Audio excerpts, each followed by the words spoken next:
In the late 1800s and early 1900s, literary giants were like rock stars in this country, and when it came to American poets, there was no brighter star than Hillsdale College's Will Carleton. He was a country poet who told stories of rural life, and at the height of his career, he was one of the most famous writers in the world. The story began when William McKendry Carleton was born on October 21st, 1845, in rural Lenawee County in Hudson, Michigan. My name is Joanne Miller.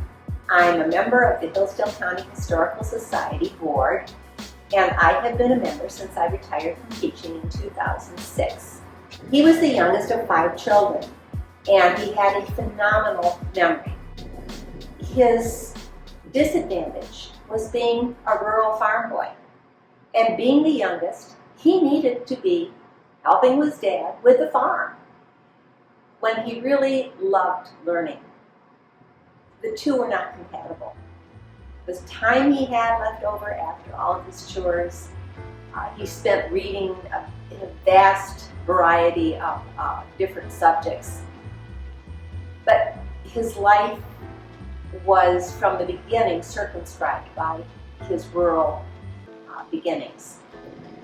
He had to work, of course, to pay for his tuition, and it just didn't work. So after 1 year, he went back home and taught in a rural school. And then he did some more work on his own, learning Latin and Greek, because the classical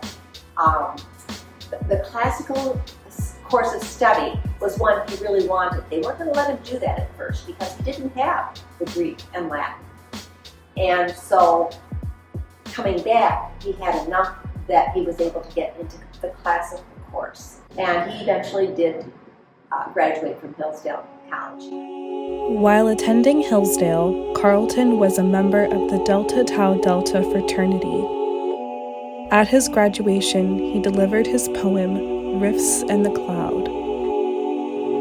Will Carleton, like many of his contemporaries, was fiercely patriotic and wanted to join the Union Army. He tried many times. He even volunteered to be a drummer boy. His most galling experience was one of the doctors examining him and muttering to another one, "The breadth of his chest is so narrow that he wouldn't weather one campaign." However, he wrote a poem about those who fell during the Civil War. From the time he was a little boy, he loved to write poetry. But it wasn't really until about 1870 when he hit his own stride. He got his own style. And it was not the style that people were used to reading. It was a very earthy style. If you see the poems that he wrote, they have thinking, with an apostrophe. But that really grabbed the public. In 1871, Harper's Weekly picked up his poem, Betsy and I Are Out.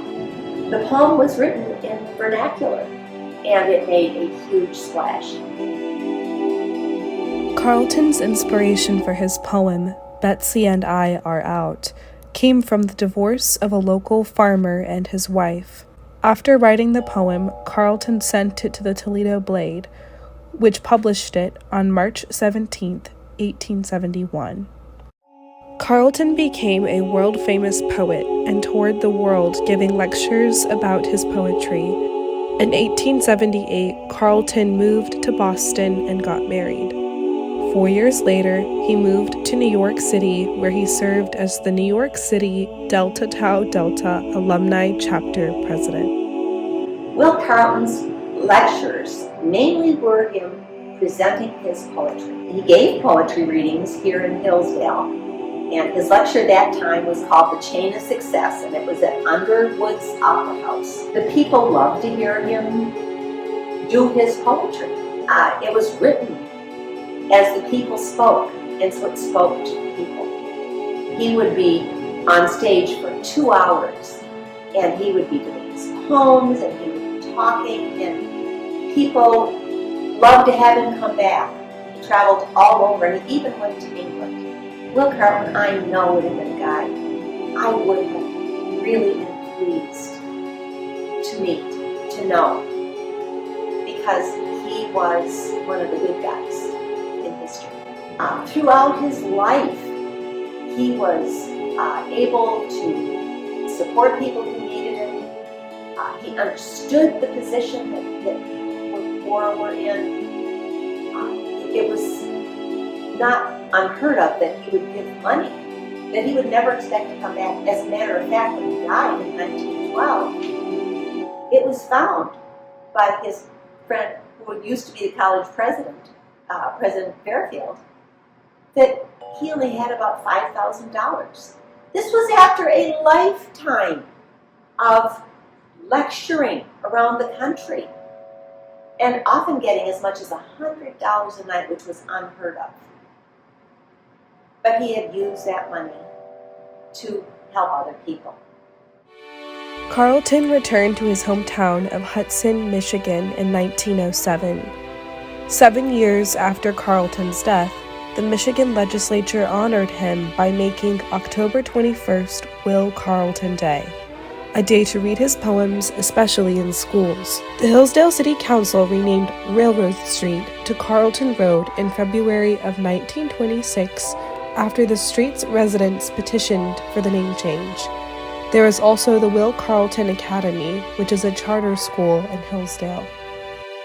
So my name is Colleen Beute, and I'm the director at Will Carleton Academy. So Will Carleton has been or was Michigan's poet laureate, and so I believe our founders wanted to emulate in his school the love of learning, the virtues of humility, honesty, all of the things that made Will Carleton the man a very special person.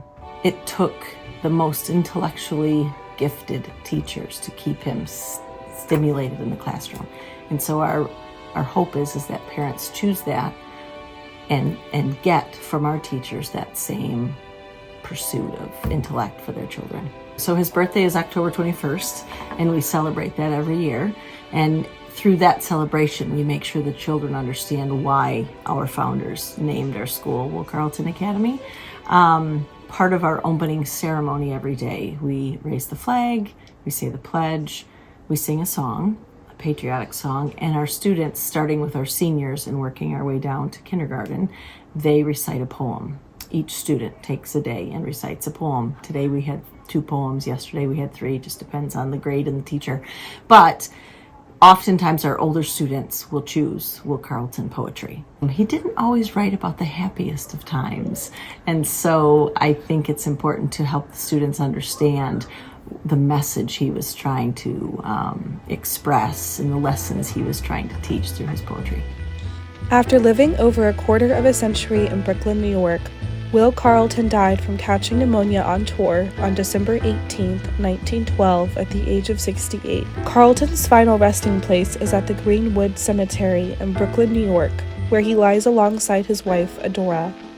And more than 150 years after the country boy from Hudson graduated from Hillsdale College, he's still remembered at his alma mater, as he said in his poem Rifts in the Cloud, which he read on his graduation day.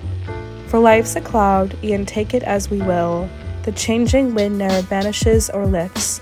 The pangs of grief but make it darker still, and happiness is nothing but its rifts.